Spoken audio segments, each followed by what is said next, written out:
I had an idea. Why don't I just make this little bookshelf help me read more? The books are going to be here. They need to at least be intriguing me.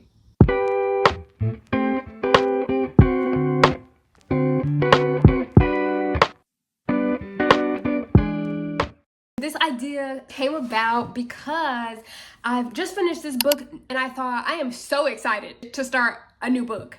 I went to my bookshelf and was like, I don't know where to start. I didn't know if I wanted to go classic or contemporary or read something nonfiction. Like, decision paralysis. It was just decision paralysis. I just suffered from decision paralysis. There are too many books and I couldn't choose.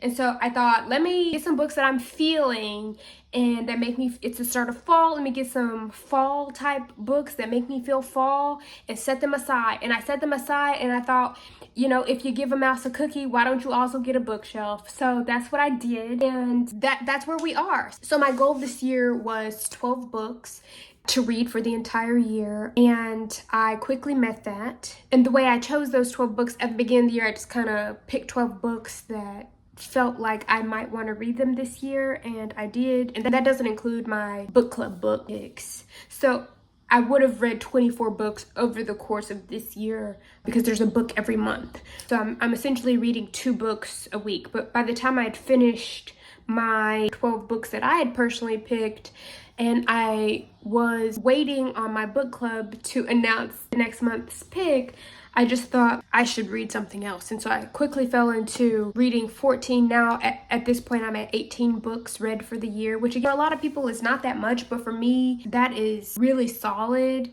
But then I thought, why not set a lofty goal of 52? Mainly because I'm delusionally confident that I will finish 52 books, because in my mind, I say that's a book a week. And even if I don't get close to that, at least I will have read more of the books that I would have liked to read more quickly. That's what this bookshelf is here for. It's here to help me reach that goal. I'm thinking of this as a living, breathing bookshelf to reflect all of the books that I've read in 2024. And by the time 2025 comes, I'll be able to recycle these books back to my main bookshelf, library, book collection, whatever you call it. And then 2025, I get to start anew. Let me get into how I organize my main library bookshelf versus what this is. So my main library is organized by genre. Some people do it by genre, author, or book spine color. I do mine by genre, and it goes comic books, graphic novels on the left, books on the right. To me, that makes sense. My books are organized from fiction to nonfiction. The fiction goes from contemporary to classic. So the classics are right next to the nonfiction, and nonfiction is organized by political theory / political nonfiction. We've got some historical nonfiction, autobiographies, biographies, science nonfiction, and then art nonfiction. And my art nonfiction is next to Shakespeare, drama, poetry, that sort of thing. All of the artsy sort of things are by the art nonfiction. So to me, it all makes sense. That is how my main library is organized. But this is not organized like that at all. This bookshelf has 3 shelves. The bottom one you can't see, it just has my games on it. This will be my anticipated reads, all my planned anticipated reads for the fall, the things that got me excited, all the books that I chose right here. This first shelf will be replaced every season, so new books on here every new season. So for me, that is very enticing. My brain is way too spicy to keep just like the same books here in the same, and then you expect me to choose from them. I get more dopamine if these change out every season, but I feel like every season is better than every month, because every month then it becomes just a chore. But if it's every season, then I can kind of look forward to it. And this shelf is split into 2 categories. Right now, it's everything that I've read plus some, like an alternate shelf for this shelf is how this section is. So now we're gonna get into the books that I would like to read this fall. I said I want to read things that have to do with fall. For me, fall looks like horror and classic fiction and women who are witches. It's kind of the themes here. I'll just put up all of the books that I'm going to read here. Will I get to all of these? No. Will I get to some of them? Yes. Will I get to most of them? We'll see. Maybe. Could be. Could not be. Realistically, I'm going to read a book every week at best.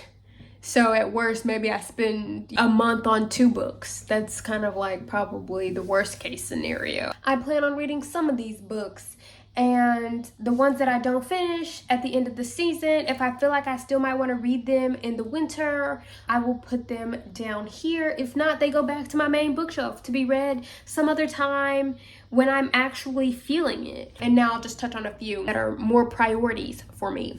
First up is Grey Dog by L.A. Gish. It's about this woman who goes to this small town to reinvent herself because whatever is in her past, she wants to leave it in her past.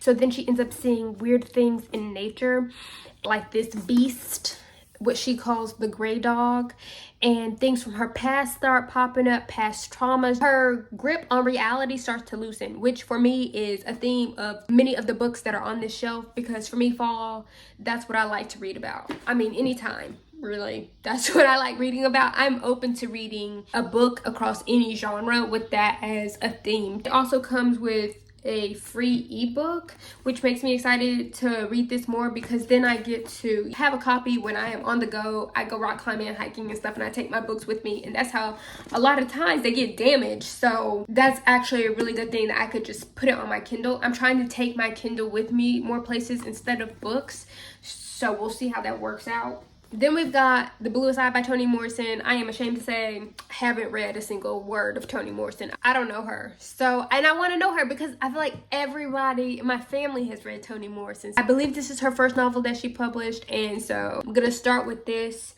And then I've got these 2 books. This is a collection of short stories by Edgar Allan Poe. This is Dracula by Bram Stoker. I just got a new copy of Frankenstein by Mary Shelley. I don't let a Halloween go by without reading some Poe. I don't let a Halloween go by without reading some Dracula and or Frankenstein. Every October, this is what I'm getting. Then I've got these 4 books on witchcraft. 3 of these are super dark. One of them is by Shirley Jackson. It's a nonfiction by Shirley Jackson, and I don't normally read romance. This one right here, The Very Secret Society for Regular Witches, I didn't know that it was going to be in the romance section. I went thinking it was just going to be a cozy little fantasy. So we will see. That intrigues me more to read outside of my comfort zone, but also don't get you, I'm not reading romance books. I want to read this, but I'm not reading romance books. Then we've got a collection of Harlan Ellison's stories. He's known as like a master of science fiction and horror. I have not read anything by him, but he is very well regarded. I'll probably read this like I read poetry. I'll probably read a short story and then put it back on the shelf and use it as a transitionary text between each read or something like that, especially during Halloween. So for 15 minutes, I get into this and then spend the next like hour or so with whatever I'm currently reading. I've also got 3 Shakespeare: Midsummer's Night Dream, Hamlet, and Much Ado About Nothing. I wanted to reread all of Shakespeare. The only things that I have not read are Much Ado About Nothing, Antony and Cleopatra. I don't think I've read that. And his sonnets. I have not read all of his sonnets. I have read some of them, but not enough to memorize. So to me, that means I haven't read them. But what I'm most excited to read about is this one here. I live for Shakespearean histories, Shakespearean tragedies. But Miss Hamlet is it. And you know, this is the one about the King of Denmark getting murdered, and then his ghost coming back to his son Hamlet to tell him to avenge his death by killing the current king, Hamlet's uncle. Will I follow this up with The Lion King? Probably. So that is all I have. I am very proud that I had this idea. Some people might say that is unoriginal. That is just a TBR card. And I would say it is a bookshelf. This is not a TBR card. This is my purposeful, intentional bookshelf of 2024. And I am very proud of myself for having thought of it, to organize it in such a haphazard way. That's what I've done. I've organized a section of my library in a very haphazard, chaotic way. And I'm proud of myself for that. Sure am. As my mother says, if you can read, you can achieve. So keep doing that.